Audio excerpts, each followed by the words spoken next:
cybersecurity and considering those standards. So thank you for being here today, Phil.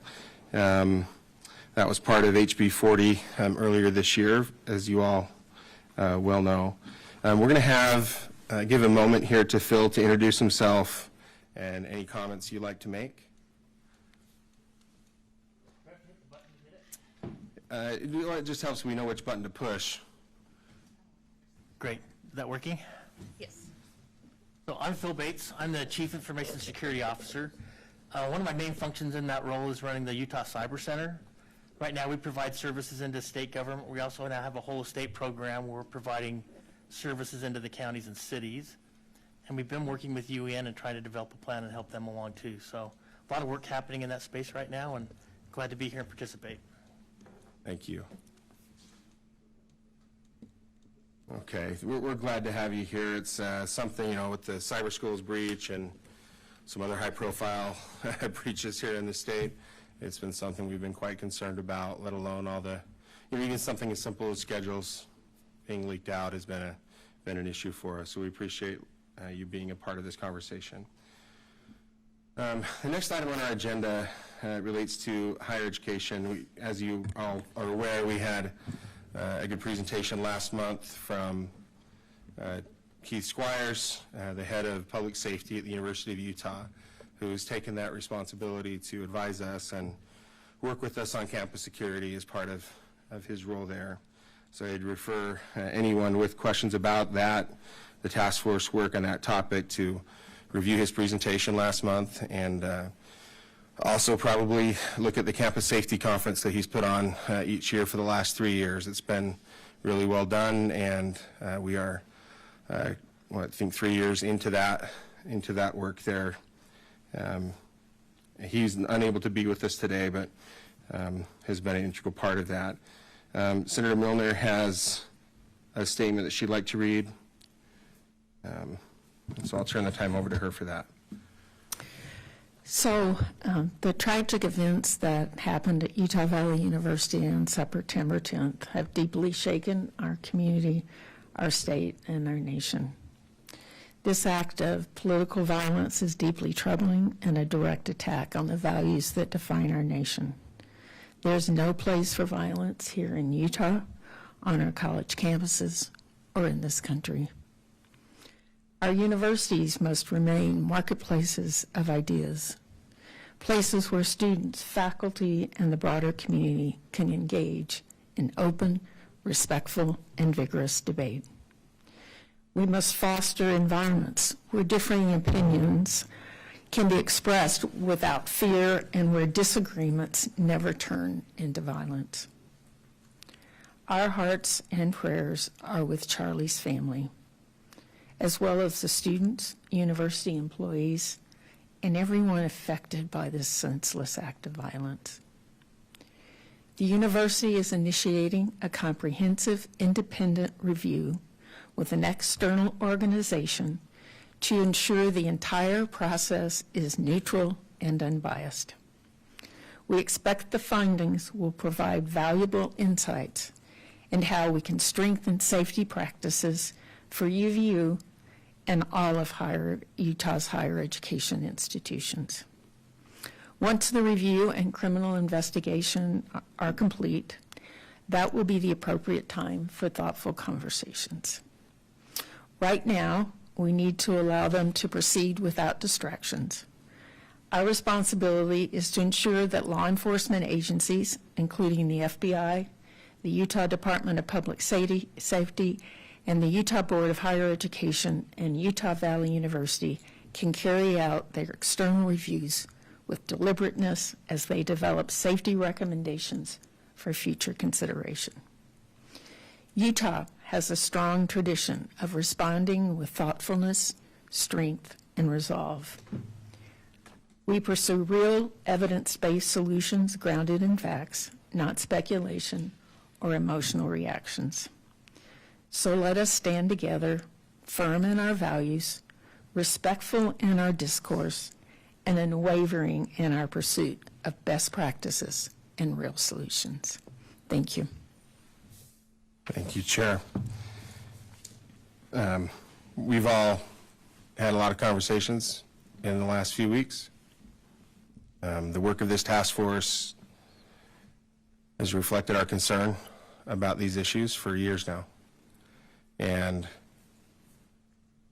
I think we're similarly devastated. Appreciate all the work that's gone forward. We'll of course address these things as we learn more about that. And like we have in the past, we'll address those at the appropriate time. There have been 2 high-profile school shootings since we last met. Annunciation Catholic School in Minneapolis, Minnesota, where children were shot through the glass while they prayed. Evergreen High School, Evergreen, Colorado. Not that there's anything fortunate about any of these. Fortunate is those 2 children who weren't the shooters have not perished. I'd like to ask or provide a moment here, a moment of silence for everyone. In recognition of those lost in Minnesota, those who've been injured in Colorado, our neighboring state, and the tragedy that we all experienced at Utah Valley.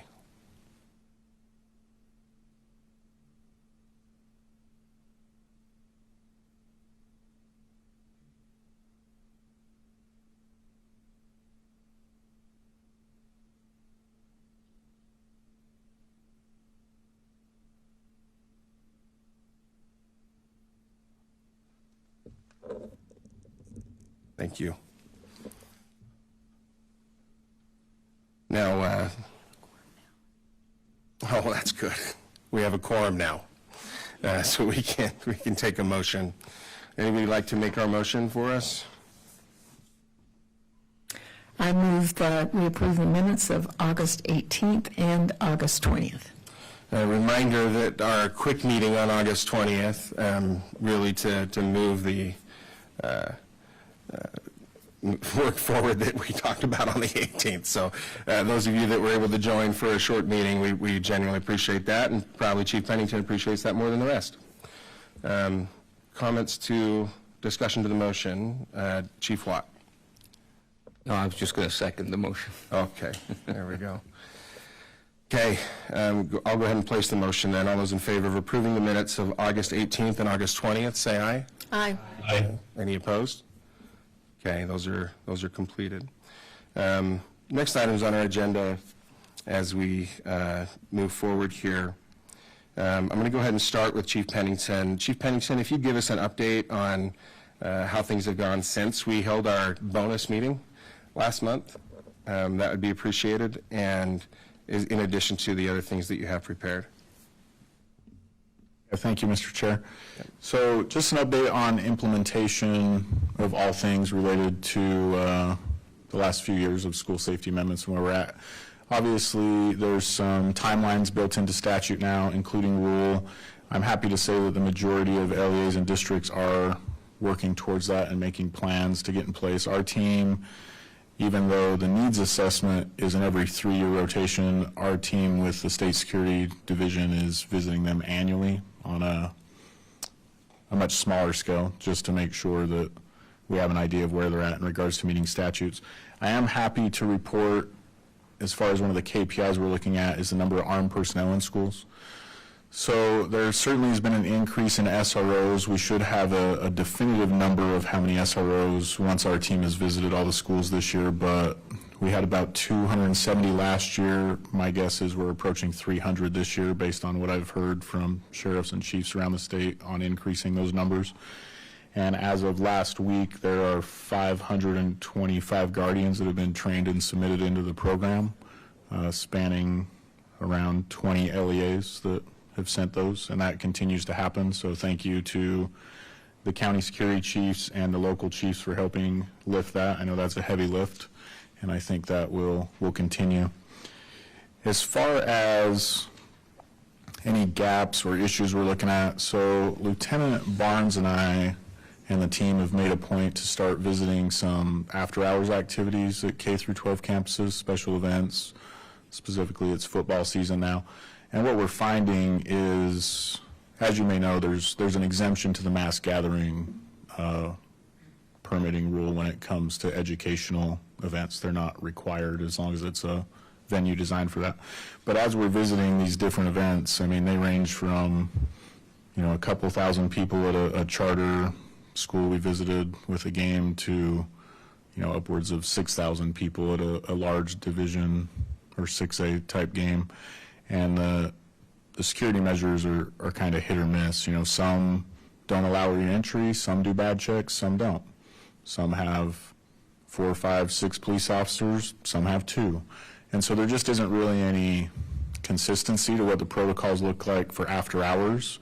And as you may recall, a couple meetings ago when I had presented a recent custodial staff conference, some of them did come up to me and express some concerns about just what's being required for after hours. So just something to consider and maybe look at, not necessarily saying we need to take control of that, but I certainly think whether it's the LEAs themselves are doing it or High School Athletic Association putting some parameters in place, as you see with special events at like higher ed, for example. I mean, you don't go into a game without going through a security checkpoint. There's typically a clear bag policy.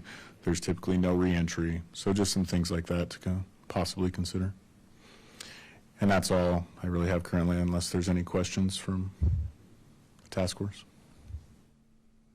So are there any recommendations that we should look at there across the board? I mean, that's where they're standing, but what recommendations do we have? As far as what we should look at? Yeah. Well, as far as day-to-day, while school's in session, I think we're in a good place. As we've kind of discussed, I do think we need to let them filter through this for a little while to see how things are working. You know, we can't consistently keep changing it. The after-hours things and even going to the higher ed, I've been working with Chief Squires and his staff pretty closely, Senator Milner, based on your advice for him to come up with some best practices, which they are doing. And as you tragically have seen, you know, even there where they are fairly well prepared for after-hours activities, you certainly have some gaps. But it's a balance, really. You know, to be safe and secure, you don't have a whole lot of freedom. You know, if you want to be free, it's not very safe and secure. And so where's that balance and what does that look like? So I am glad to hear that there's a third-party entity coming in and evaluating that to see what that looks like. So honestly, based on what we're seeing day-to-day while school's in session, I think we're in a good place. I think we continue to let that evolve and play out and see where we end up. You know, if we were to consider anything, as I've mentioned previously, maybe paralleling standard response protocol just as terminology into higher ed would be beneficial. You know, we don't change the fire drill when you go to college. We certainly shouldn't be changing your protocols so that there's different messaging. That should be consistent as they move through their educational journey and then into even the business world. There's a reason we all remember to stop, drop, and roll. It's because we were taught that starting about first grade. And so I think we should possibly consider that, if anything, when it comes to paralleling that. And then again, maybe just some regulation on consistency for you know, sporting events or large gatherings, whether we parallel what the mass gathering permit process looks like. But something to that effect, I think, could be helpful. Okay. Any questions for Chief Pennington? Chief Watt, go ahead. I don't have a question per se, but I have a comment to make, and I think it's one of the things that's misunderstood, and Chief Pennington has just hit on part of it. There's an assumption that law enforcement knows how to secure events. There's an assumption that law enforcement knows how to do security. They don't. It's not trained in their wheelhouse. Okay, that's a process where other experts come in. How we train personal security details, how we train perimeter security details for special events is very, very different from what law enforcement does. You can see this. I have grandchildren and football teams and games. I attend games, and I'll see, like last week, I saw all 3 school resource officers who are protecting that game standing together in one group far away from where people are so they could visit and chat while they were present. And they believe that presence is a deterrent, and it is not, as we found out with other events. It may be of value, and I can get with Chief Pennington, it may be of value to produce some guidance in a document form that states expectations and then how securing events actually looks. It may be that, because they'd all be willing to do it. It is something they believe they're doing, but from a true security standpoint, that's not what is occurring. It's a good point. That's something I was largely ignorant of, I think, when we started this project, of the difference between security and law enforcement. Yeah. You. Okay, anything else from the committee, from the task force? Okay, we'll go ahead and move to our presentation from the State Board. We have our superintendent here. Thank you for being here. It's always good to have you join us. And, of course, Chantel, even when she accidentally calls you at different random times on the weekend. No, thanks for being here. You're on his speed dial. That's true. Yeah. Yeah. Yeah. Thank you, everyone. Oh, let's try that again. Go ahead. Thank you, everyone. Pleasure to be here. Chantel Cota, representing Utah State Board of Education. My role is Director of School Safety and Student Services. I have some updates that relate to school safety from the Utah State Board of Education and the School Safety Center. I'd like to start with the USBE strategic plan update. This was a request that came through from the chairs to better understand where we are with the USBE strategic plan. So I'll start and then allow some time, of course, for Member Carey, and of course we have our superintendent here if she would like to speak as well. In their September meeting, the USBE voted to formalize the following 3 goals as part of its strategic plan. The first is elevate student learning. The next is promote educator quality and effectiveness. And the third is to optimize oversight and accountability. Within those areas, there will be some sub-goals as well. And I'll turn it over to Member Carey to talk a little bit more about that.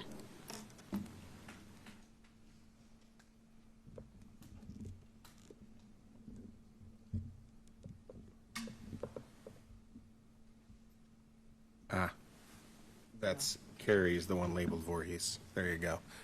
You should be good now. Or not.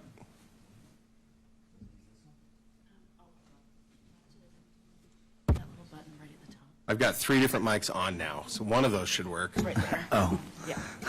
thank you. Yeah, thank you, Chair.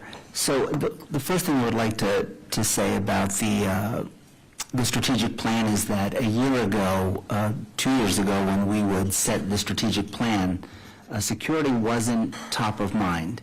Yeah. And that has dramatically changed. This last time when we met as a board, over a 2-day period, we broke into different groups, and when we came back, there were 4 groups. 3 of the 4 groups had school safety and security at the top or near the top of their strategic plan proposal. That would not have happened 2 years ago, maybe even 18 months ago. So that is something that is top of mind for all the members of the board. I would also like to say that we have gone through several rules, including R277400, which is our building safety and security rule. And that rule was brought back twice because we felt that we needed to address in more detail some of the concerns that have been shared with this task force and from this task force about how we can give better guidance and instruction to our schools at the very beginning of the building process. One of the things that came out from the discussions at this task force is that after you build these schools, it costs a lot of money to go back and retrofit or make them safer. And so one message that we absolutely wanted to convey to the LEAs was this, meaning school safety and security, has to be top of mind when we build any new facility. And Chief Pennington just talked about large events. As part of that discussion, we started talking about well, we have all these schools that we're introducing all these safety protocols to. What are we doing for these large events? So just making the point that our approach to school safety and security, that mindset has absolutely changed. And I give a lot of credit for that to our superintendent, Dr. Hart, as this is a priority of hers as well. And then finally, I would just like to say R277114 is our enforcement or accountability rule. That is coming before the full board for a vote next month. And you'll see here that our third priority is optimize oversight and accountability. We are proposing an amendment to that rule so that school safety and security features prominently, and we will give detailed guidance to the LEAs on how we are planning on monitoring and exercising oversight on all the legislation that has come out regarding school safety and security. That will also provide guidance on the school safety framework that Director Cota will get into in her presentation. So I think that what we have done, and the big challenge for us as a board will be this next month with R277114, which will specify the procedures we will lay out for accountability and oversight. Thank you, Chair. Thank you. I think that's the, you have a question? I do. Okay, go ahead. So as you have worked through this, and thank you very much, I mean, I think ultimately this has to be under the framework of the board's accountability and oversight of public education in the state. So are you, I mean, you're working on new buildings, you're working on making sure that we are in fact through rule, we're implementing what's been passed in policy, and you're also looking at oversight and accountability follow-ups to that. And I just want to make sure that that you're doing all three of those. Which one is he using? It should be, but. Is this, oh, there we go. Yes, so all three of those are being addressed. And I would say not just only internally, but when I reach out to Director Cota, she will come back and say she spoke to Chief Pennington, she spoke with Chair Wilcox or other members of this committee. So we are trying to always, before we step forward, bring in the wisdom of this task force into the proposed rule changes that we're making. Okay, thank you. That's extremely helpful, and that change of mindset, I think, is extremely important. So thank you for that. Thank you, Senator. Thank you. I just echo my appreciation for the change in direction at USB over the last several years on the topic. It's gone from one of this is never going to happen here to we're going to make sure we're prepared. And that's a huge deal across the board. Instead of fighting about how to prioritize other things, we're talking about what we should be. So thank you for that cultural change, in addition to actually following through on it. I know it's a large part from your staff as well. Go back to Chantel. Thank you. Next, I'd like to provide a progress report on some of the school safety legislation that we've had these past few years and provide you the opportunity to hear where we are, where we're going, and what we believe is still needed when we think about school safety. The first I'd like to touch on is R277400. Board Member Carey just talked about this a little bit.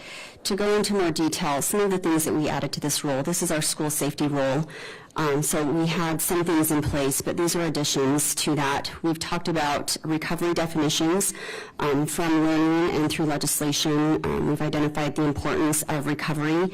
Recovery in this sense means what happens after an event and how are we ensuring that we're getting schools back to places of learning, students back to places of regulation, and teachers back to a level of preparedness that they need to be to keep the learning moving forward when an event happens. And so we've added those definitions so that everyone is clear and understands roles and responsibilities for moving that work forward. We've also added an incident response method. This goes back to the grid method. I think most of you are more familiar with that term. This is the incident response method that law enforcement will use when coming to a school. Essentially, it's a labeling system that helps law enforcement and first responders to understand where in the building they need to be to cut down on that emergency response time. So worked closely with Chief Pennington to get this language into the rule so that everyone is clear, and we'll start working with our LEAs on what that looks like to mark doors and buildings appropriately with this grid. We also added avoid, deny, defend, and aid protocols to the standard response protocol. This, again, was done in collaboration with our partners over at DPS, specifically Chief Pennington.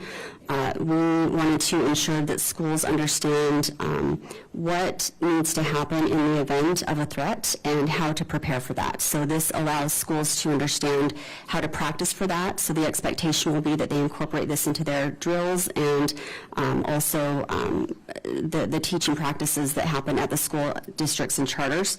Aid protocols include administering any type of aid. We felt this to be appropriate considering that the bleed kits and first aid kits that we are getting into the schools will come with training, and we want to make sure that schools are aware and of what we're aware of, which is typically first responders are those in the vicinity. So we can't wait for help in many circumstances, and so we want schools to make sure that they are equipped with aid and that they are practicing and training and having those conversations around what it looks like to administer aid and to support someone who may be in need in their vicinity.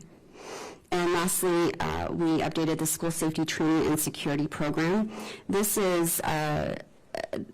training program is an opportunity for administrators to work with their SROs and law enforcement and those involved in school safety, so school safety and security directors, specialists, to come together and have the important conversations around what safety should look like, which would include statute, rule, and just what we know to be best practices. So that might include items from the school safety playbook, for example. This training has been in code, but in speaking with Chief Pennington and the School Safety Center, it became obvious that maybe not all schools or charters were meeting at the beginning of the year. So when we think about what it takes to start up a school, there are always those kind of few days in the beginning of the school year where teachers get their principals get their teachers together, they talk about curriculum and things. The suggestion is that would happen maybe during that time, but we've given them until October 15th to find time for that meeting, because the expectation is that they are meeting in person and having those critical conversations around what safety looks like in their buildings. So that's R277400. The next, I am excited to say we have the school safety dashboard up for approval on the USBE consent calendar in October. We've done a lot of work to move this forward and to ensure that we have the right parameters around the data and the information, with recognition to the understanding that the data is a piece of the story, and we want to ensure that our LEAs have the information that they need to tell the full story. That's another thing that we're really focusing on at USBE, is really bringing together all of those data sources to tell the story of safety, what is happening in our schools. We want to make sure that one piece of data isn't necessarily the end point, that it just provides opportunity for inquiry and question, curiosity about what could be happening. An example of that is you may have a school who may have high level of incidents. It may be that they are tracking their incidents more appropriately than another school who maybe has lower level of incidents. So we want to ensure that we have all of the data in a way that is being shared across the state effectively, and that tells the story that we need at USBE to make decisions, and that also you will need as policymakers to make decisions about legislation and funding and so forth. My next update is that 100% of our schools have school safety and security specialists, and 100% of our LEAs in schools have a school safety director. So we're really excited about that because it's, when it comes to personnel, it can be challenging to find the right person to fit a role. And so I think this data tells us two things. One, that our schools are invested and they want to do what's right for students. They want to know what is helpful for students with school safety, and they are eager to get the training that they need for their areas.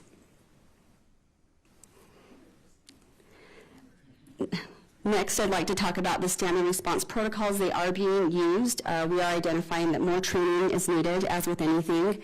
But I will share just an anecdote, if I may. We did have a campus on the site of the shooting, and I was on the phone with the principal during that, and it was, yes, a charter school, and the principal and I were on the phone. We were interacting, texting frequently, and being able to have that common language of standard response protocol, I believe, saved lives. I hesitate to think what would happen if there were any hesitancy, or, to your point, Representative Wilcox, arguing around what to do next or what this should look like.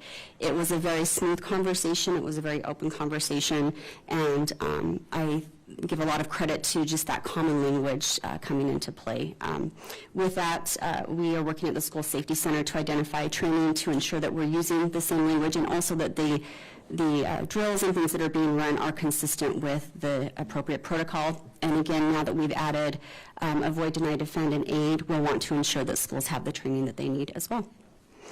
Bleed kits and first aid kits will be in schools this fall. We were just tying a bow on that contract and getting those things out, so really excited about that. So been communicating with our LEAs to ensure that they are ready to receive those supplies, get them where they need to be, and be prepared to use them.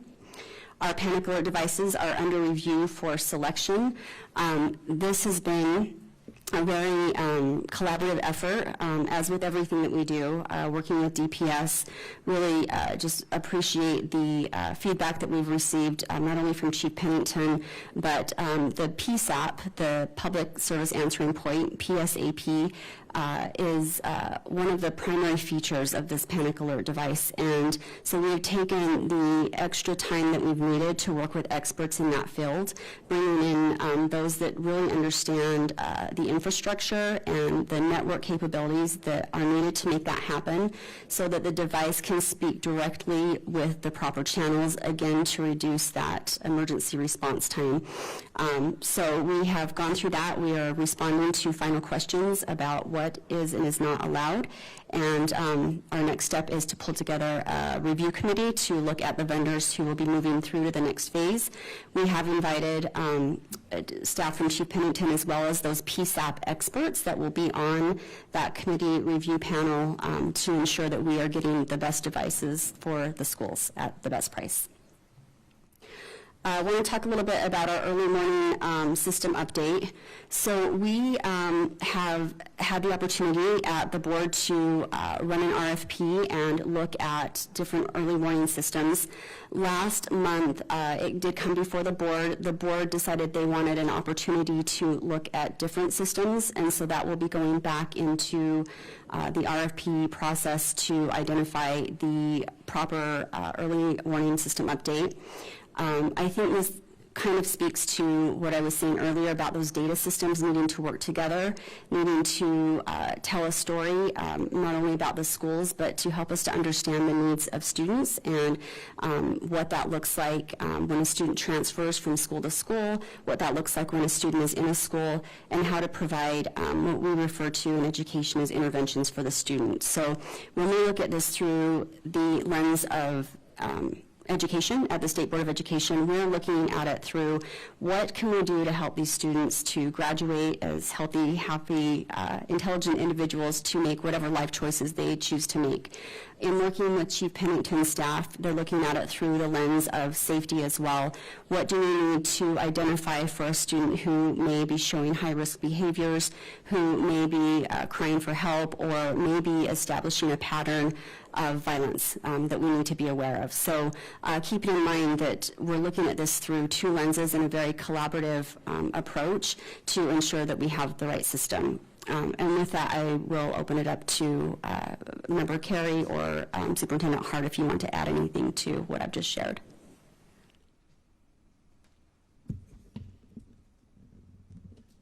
No? Okay. Great, thank you. Okay, moving on. The next bullet that I'd like to talk about is the school safety compliance framework. So that is the framework that we had brought before you. That includes those 5 levels. Member Carey talked about this earlier.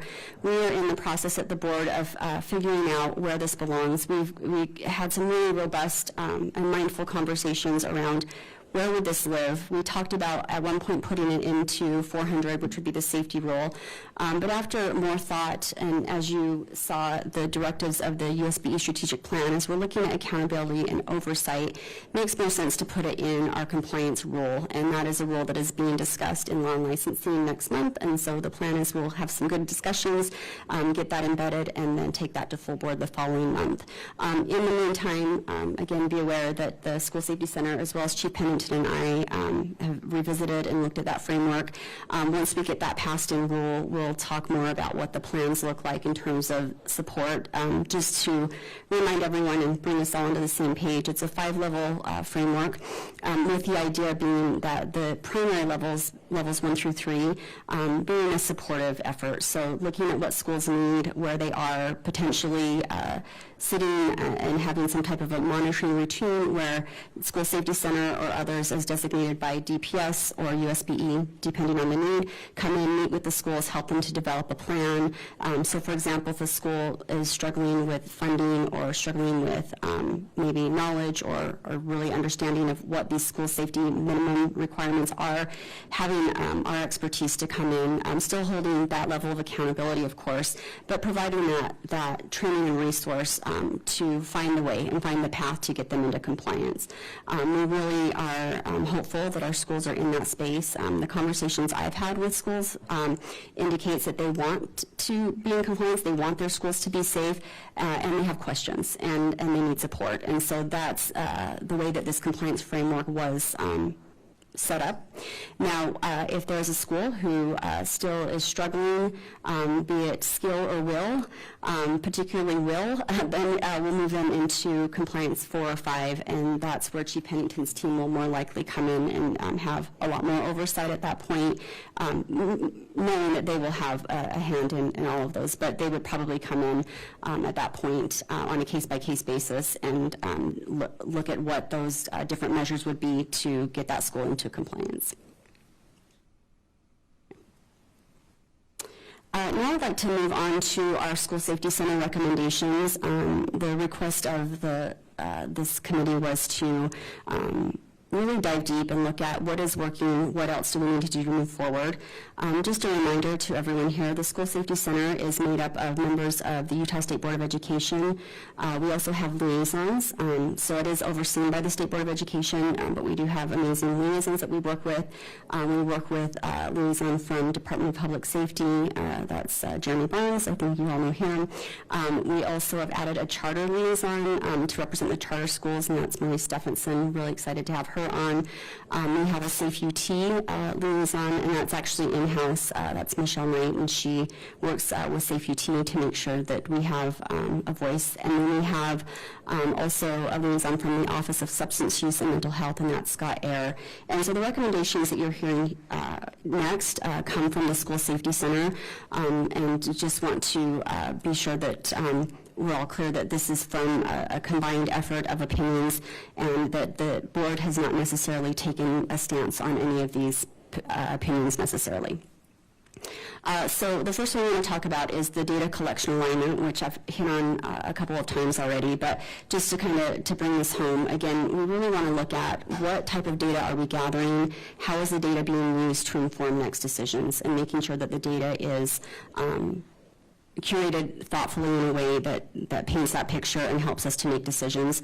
Also, again, one of the common issues that's arisen, be it from LEAs or policymakers, is there seems to be a gap in data around how do we get the data to the schools in a way that's timely and relevant for the student and for the schools. So what are we doing to ensure that data transfer is happening and that we have all of the right systems in place to be able to support that? The next bullet that we discussed includes really, when thinking about student safety, we have a lot of adults here around the table, and I often think, what do our students think? When I go into schools, sometimes I'll ask students, I ask my nieces and nephews, like, what do you do in a drill? What do you think about safety? Do you feel safe? And we would love to consider a Student Advisory Safety Council. I know at USBE there have been other student councils to provide information input on academic academics and other things. We would love to think through what that could look like to get some student voices and how we can engage our students in this very critical conversation of safety. So we see that as a gap and a potential next step forward. Of course, prevention, we want to think through what measures do we need to consider for prevention. Suicide prevention, mental health supports, the protective factor framework, and averted school violence are all sub-bullets that came up with that. Suicide prevention, of course, being important because we care about our students, we care about the lives of our students, and a parallel to that is looking at the studies that have come out about school violence and looking at the relationship between suicide and homicidal tendencies. We think that that's important to study more and learn how we can train for prevention. The protective factor framework here, I have just a model. This is a framework that really focuses on the positive things. A lot of times we focus on the deficits for students and families, and this framework that we are using allows us to focus on the positive. What can we do positively to move students forward in the right direction? And then averted school violence is something that I've been working with Michelle Gay and actually Steve Ellison as well with Safe UT. This is a database that tracks just case studies around all the places where school violence was averted. And why this is important is because it allows for the opportunity to look at what can we be doing to avert school violence. Let's not look at what happened and what we could and should have done. Let's look at forward-thinking things that we can be doing to avert that. So what could a stronger emphasis on averted school violence look like?